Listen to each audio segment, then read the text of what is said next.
अस्सलाम वालेकुम नाज़रीन, उम्मीद करती हूँ आप लोग बिल्कुल ठीक होंगे और आप लोगों को मेरी कहानियाँ बहुत अच्छी लग रही होंगी। अगर अच्छी लग रही हैं तो चैनल को सब्सक्राइब और वीडियो को लाइक ज़रूर कर दिया करें। चलते हैं अपनी कहानी की जानिब। बहन की शादी को 6 साल हो गए हैं। मैं कभी ईद पर भी इसके घर नहीं गया। हमेशा अब्बू या अम्मी जाते हैं। मेरी बीवी एक दिन मुझे कहने लगी, आपकी बहन जब भी आती है हमारा खर्च बढ़ जाता है और इसके बच्चे घर का हाल बिगाड़ कर रख देते हैं। खर्च डबल हो जाता है और तुम्हारी माँ हमसे छुप छुपा कर कभी इसको साबुन की पेटी देती है, कभी कपड़े, कभी सर्फ के डब्बे और कभी कभी तो चावल का थैला भर देती है। अपनी माँ को बोलो ये हमारा घर है, कोई खैरात सेंटर नहीं। मुझे बहुत गुस्सा आया। मैं मुश्किल से घर का खर्च पूरा कर रहा हूँ और माँ सब कुछ बहन को दे देती है।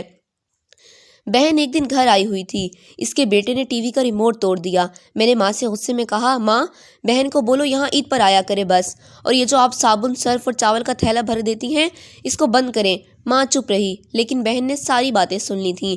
बहन कुछ ना बोली। शाम के 4 बज रहे थे। बहन ने अपने बच्चों को तैयार किया और मुझे कहने लगी, भाई मुझे बस स्टॉप तक छोड़ आओ।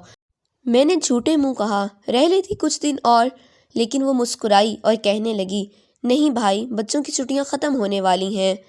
और फिर जब हम दोनों भाइयों में ज़मीन का बंटवारा हो रहा था तो मैंने साफ इनकार किया कि भाई मैं अपनी ज़मीन में से बहन को हिस्सा नहीं दूंगा, क्योंकि हम इसकी शादी पर खर्च कर चुके हैं और इसके घर आने पर भी हमारा खर्चा डबल हो जाता है। बहन सामने चुप बैठी थी और खामोश थी, कुछ ना बोली।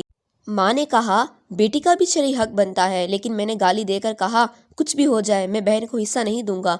मेरी बीवी भी मेरी बहन को बुरा भला कहने लगी। मेरी बहन खामोश थी। मेरा बड़ा भाई अलहदा हो गया। कुछ वक्त के बाद मेरे बड़े बेटे को टीबी हो गई। मेरे पास इसके इलाज के लिए पैसे नहीं थे। बहुत परेशान था और 1 लाख का मकरूज भी हो चुका था। भूख सर पर थी। मैं बहुत परेशान था। कमरे में अकेला बैठा था और हालात पर रो रहा था, और अचानक वही बहन घर आ गई। मैंने गुस्से से बोला, अब ये आ गई है मनहूस। मैंने बीवी को कहा, कुछ तैयार करो बहन के लिए। बीवी मेरे पास आई, कोई ज़रूरत नहीं गोश्त या बिरयानी पकाने की, इसके लिए बस दाल बना लेती हूँ। फिर माँ को मिलकर घंटे बाद वो मेरे पास आई। परेशान हो भाई? बहन ने मेरे सर पर हाथ फेरा। बड़ी बहन हूँ तुम्हारी, गोद में खेलते रहे हो तुम मेरे, अब देखो मुझसे भी बड़े लगते हो। फिर इसने चुपके से बैग से 2 कंगन निकाले, मेरे हाथ पे रखे, आहिस्ता से बोली, पागल तू एवं परेशान होता है। बच्चे स्कूल थे, मैंने सोचा दौड़ते दौड़ते भाई से मिलाऊं। ये कंकन बेचकर अपना खर्च कर, बेटे का इलाज करवा। शक्ल तो देख ज़रा, क्या हालत बना रखी है तुमने अपनी। मैं खामोशी से बहन की तरफ देखे जा रहा था। वो आहिस्ता से बोली, किसी को ना बताना कंगन के बारे में, तुमको मेरी कसम है। मेरे माथे पे बोसा किया और 1000 रुपया मुझे दे दिया, जो 150 के नोट थे। शायद इसकी जमा पूंजी थी। मेरी जेब में डालकर बोली, बच्चों के लिए कुछ ले आना, परेशान ना हुआ कर। वो जल्दी से जाने लगी तो मेरी नज़र उसके पैरों की तरफ पड़ी। टूटी हुई जूती पहनी हुई थी, पुराना सा दुपट्टा ओढ़ा हुआ था। जब भी आती थी वही दुपट्टा ओढ़ कर आती थी।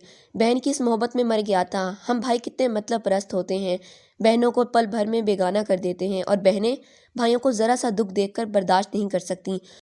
मैं वो कंगन हाथ में पकड़े ज़ोर ज़ोर से रो रहा था। मेरी आंखें भी नम थीं। अपने घर में खुदा जाने कितने दुख सह रही होती हैं बहनें।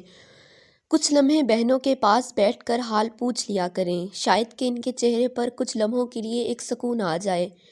बहनें माँ का रूप होती हैं। बेशक।